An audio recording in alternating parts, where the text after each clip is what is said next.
Congress party అధికారంలోకి వచ్చి దాదాపుగా 22 నెలలుగా వస్తూ ఉంది.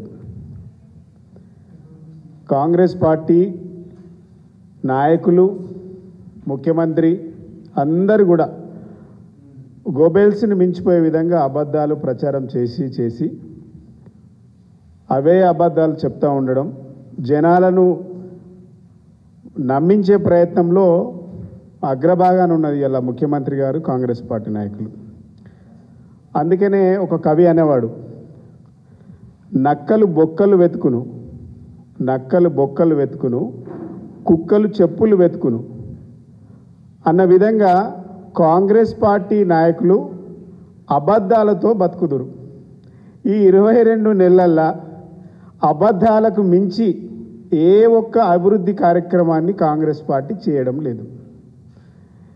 మేము కట్టినటువంటి బిల్డింగ్లకు రంగులేసి రిబ్బన్లు కట్ చేసి వాళ్ళ ఖాతాలు వేసుకోవడం, మేము ఇచ్చినటువంటి నోటిఫికేషన్లకు ఆర్డర్ కాపీలు ఇచ్చి అవి మేమే ఇచ్చినామని డబ్బా కొట్టుకోవడం తప్ప కాంగ్రెస్ పార్టీ ముఖ్యమంత్రి చేసింది ఏమీ లేదు, చేసింది శూన్యం.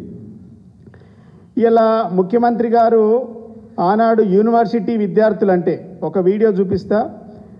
యూనివర్సిటీ విద్యార్థులను ఒక రిపోర్టర్ అడిగినటువంటి ప్రశ్నకు యూనివర్సిటీ విద్యార్థుల మీద మీ అభిప్రాయం ఏందని అడిగితే, యూనివర్సిటీ విద్యార్థులు అంటే తాగుబోతులు, తిరుగుబోతులు, బీళ్లు తాగుతారు అనే విద్యార్థులను అవహేళన చేస్తూ అవమానించినటువంటి విధానం మనం ఒక్కసారి చూడాలి.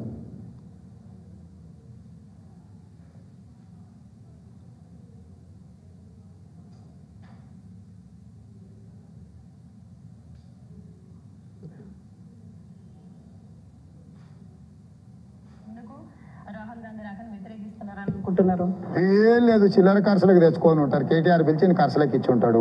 ఆ పక్కనే తార్నాకల్లో ఉన్న పార్లలో ఇంత బీర్ తాగి ఉంటారు. బీర్ తాగి బిర్యానీ తిన్న తర్వాత అది అరిగే వరకు ఆడుకొచ్చి కాంగ్రెస్కు వ్యతిరేకంగా మాట్లాడుంటారు. వాళ్ళది ఏముంటుంది, అడ్డ మీద కూలోళ్ళు లాంటి వాళ్ళు.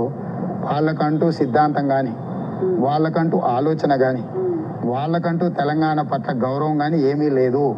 ఉస్మానియా యూనివర్సిటీలో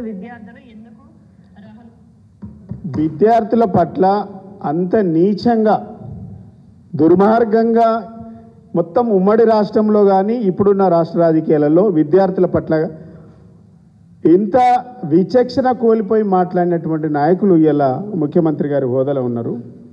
ఇలా మేము అడుగుతూ ఉన్నాం, విద్యార్థులు అంటే మీకు ఒక చులకన భావం ఉంది కదా, అసలు విద్యార్థుల త్యాగాల వల్ల, విద్యార్థుల పోరాటాల వల్ల, విద్యార్థుల నిర్బంధాల వల్ల, విద్యార్థుల అమర త్యాగం వల్ల ఈ పదవి వచ్చింది మీకు. మీరు ఆనాడు అటువైపు ఉన్నారు. ఎవరైతే జై తెలంగాణ అన్నారో, జై తెలంగాణ అన్నటువంటి విద్యార్థుల పైన తుపాకీ ఎక్కుపెట్టి ద్రోహుల పంచన నిలబడ్డది మీరు.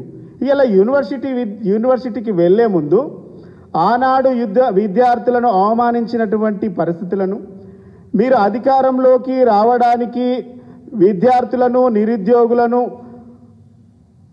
మీ కాంగ్రెస్ పార్టీ కార్యకర్తల కంటే కూడా ఎక్కువగా వాడుకొని అధికారంలోకి వచ్చి అన్ని నిరుద్యోగులకు, యువతకు ఇచ్చినటువంటి హామీలు నెరవేర్చడంలో విఫలమైనరు.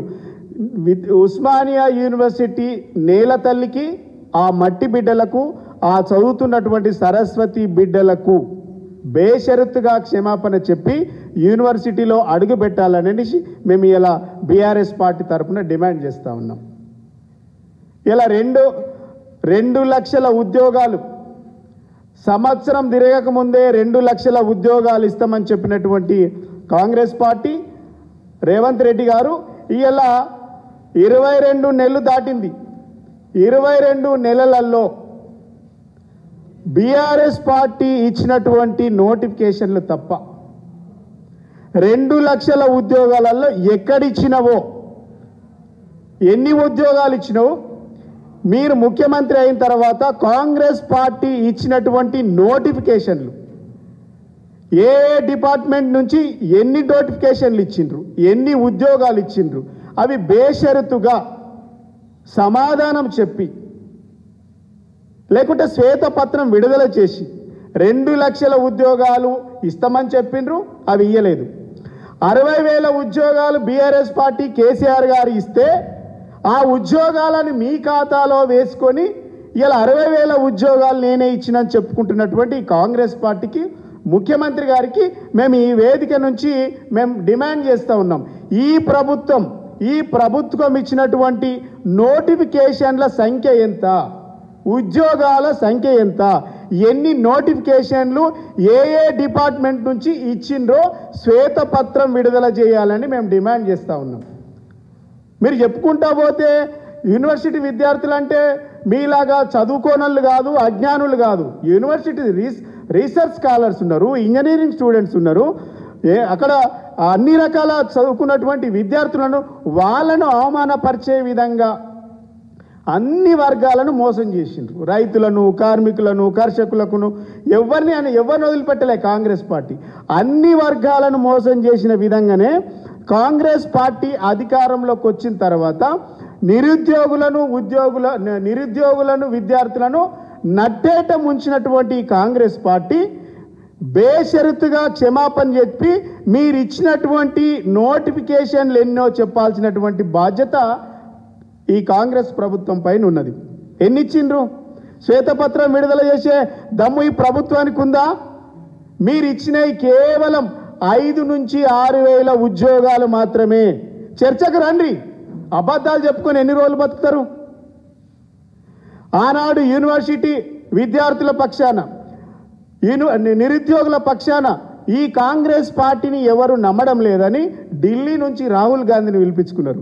ఢిల్లీ నుంచి రాహుల్ గాంధీ గారిని పిలిపించుకొని అశోక్ నగర్ చౌరస్తాలో, చిక్కడపల్లి లైబ్రరీ సెంటర్లలో ఛాయ్ దాగి అధికారంలోకి రాగానే మేమేమి చేస్తాం, అధికారంలోకి రాగానే అన్ని హామీలు అమలు చేస్తామని విద్యారంగం పైన అనేక హామీలు ఇచ్చిండ్రు. విద్యార్థులకు, నిరుద్యోగులకు రకరకాల హామీలు వల్లబోసిండ్రు. అర్రాస్ పాట పాడినట్టు పాడిండ్రు. ఇలా మీరు ఇలా ముఖ్యమంత్రి గారికి ఒకటి అడుగుతా ఉన్నాం, ఇదే హామీని రాహుల్ గాంధీ వస్తారా, మరి మీరు వస్తారా? అశోక్ నగర్ చివరస్తలో ఛాయ్ దాగి లైబ్రరీ సెంటర్లో విద్యార్థులను ముచ్చటబెట్టి మీరు ఇచ్చినటువంటి హామీలను నెరవేర్చినామని చెప్పి యూనివర్సిటీలో అడుగు పెట్టాలని మేము డిమాండ్ చేస్తూ ఉన్నాం. మేము ఇచ్చినటువంటి బిల్డింగ్లకు ఇలా మీరు రిబ్బన్ కట్ చేస్తుండ్రు. మేము ఇంకో మాట చెప్తా ఉన్నాం. ఆనాడు విద్యాశాఖ మంత్రిగా సబితా ఇంద్రారెడ్డి గారు ఉన్నారు. ముఖ్యమంత్రి గారు కేసీఆర్ గారి నాయకత్వంలో ఇప్పుడు మీరు ఏవైతే బిల్డింగ్లకు రిబ్బన్లు కట్ చేయడానికి పోతా ఉన్నారో ఆ బిల్డింగ్లకు కూడా బడ్జెట్ ఇచ్చింది ప్రభుత్వం. ఆ శిలాఫలకాలని తీసేసిండ్రు. ఇలా మీరు ఇలా ముఖ్యమంత్రి గారికి, కాంగ్రెస్ పార్టీ సోకాల్డ్ లీడర్లకు మేము ఒకటే హెచ్చరిస్తూ ఉన్నాం, మీరు మహా అంటే శిలాఫలకాల మీద పేర్లు మాత్రమే తీయగలుగుతారు, శిలాఫలకాలు మాత్రమే తీయగలుగుతారు.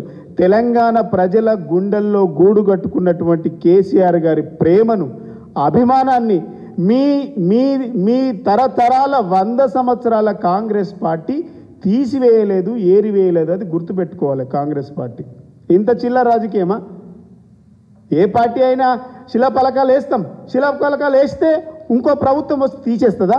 ఇంత చిల్లర రాజకీయమా? ఇంత దుర్మార్గమైనటువంటి పాలన నడుస్తుందా? ఇలా కాంగ్రెస్ పార్టీ నాయకులు ఆలోచన చేసుకోవాల్సినటువంటి అవసరం ఉంది. ఇలా ప్రజలందరూ కూడా గమనిస్తూ ఉన్నారు. ఇలా ఇంకో మాట అడుగుతూ ఉన్నాం, ఇలా మీరు యూనివర్సిటీ విద్యార్థులను అవమానపరిచే విధంగా, కించపరిచే విధంగా 6 గ్యారంటీలు సోనియమ్మ ఇస్తే 7వ గ్యారంటీ కింద ఈ రాష్ట్ర ప్రజలకు సుపరిపాలన అందిస్తా, ప్రజాపాలన అందిస్తా, ప్రజాస్వామ్యం కల్పిస్తా అని చెప్పిండ్రు. ఈ రాష్ట్రంలో ప్రజాస్వామ్యం ఉన్నదా? ఈ రాష్ట్రంలో సుపరిపాలన ఉన్నదా? ఈ రాష్ట్రంలో ప్రజాపాలన నడుస్తుందా? ఆనాడు యూనివర్సిటీ విద్యార్థులు ఈ యూనివర్సిటీలో జై తెలంగాణ అనొద్దు అని మీరు ఆంక్షలు పెట్టి మీరు సర్క్యులర్ ఇచ్చిండ్రు కదా, ఆ విద్యార్థులకు క్షమాపణ చెప్పాలని అడుగుతా ఉన్నా. యూనివర్సిటీలో ధర్నాలు చేయొద్దు, యూనివర్సిటీలో రాస్తారోకలు చేయొద్దు, యూనివర్సిటీలో నినాదాలు ఉండొద్దని సర్క్యులరేషన్ ఇచ్చినటువంటి ఈ సర్కస్కు, మీ కాంగ్రెస్ పార్టీ సర్కస్కు మేము హెచ్చరిస్తూ ఉన్నాం. ఏ ముఖం పెట్టుకొని ఇలా యూనివర్సిటీలో మీరు అడుగు పెడతారు? మీరు పోతే ఇలా ఆంక్షలు, మరి ఆంక్షలు మీరు విధించిన ఆంక్షలను ఆటంకం కలిగించినట్టు కాదా? మీకో రకమైనటువంటి రూలు, విద్యార్థులకు ఒక రకమైనటువంటి రూలా? యూనివర్సిటీలో రాజకీయాలు ఏం పని అడుగుతూ ఉన్నాం మేము. అంటే మీ పాలన ఆంక్షలు, ముళ్ళకంచెలు, నిర్బంధాలు, అణిచివేతలు, అక్రమ అరెస్టులు, అక్రమ కేసులు తప్ప ఈ రాష్ట్ర ప్రభుత్వం 22 నెలలలో మీరిచ్చినటువంటి వాగ్దానాలు ఏ ఒక్కటి కూడా ఏ వర్గానికి నెరవేరలే. 22 నెలలలో నిరుద్యోగులకు ఇచ్చినటువంటి ఏ ఒక్క హామీ కూడా నెరవేరలే. 2 లక్షల ఉద్యోగాలు ఎక్కడ పోయినాయని మేము అడుగుతా ఉన్నాం. మీ విద్యా భరోసా 5 లక్షల కార్డు ఎక్కడ పోయిందని మేము అడుగుతా ఉన్నాం. నిరుద్యోగ భృతి 4,000 రూపాయలు ఏడికి పోయిందని మేము అడుగుతా ఉన్నాం. ఇవన్నిటికి సమాధానం చెప్పాలి కదా.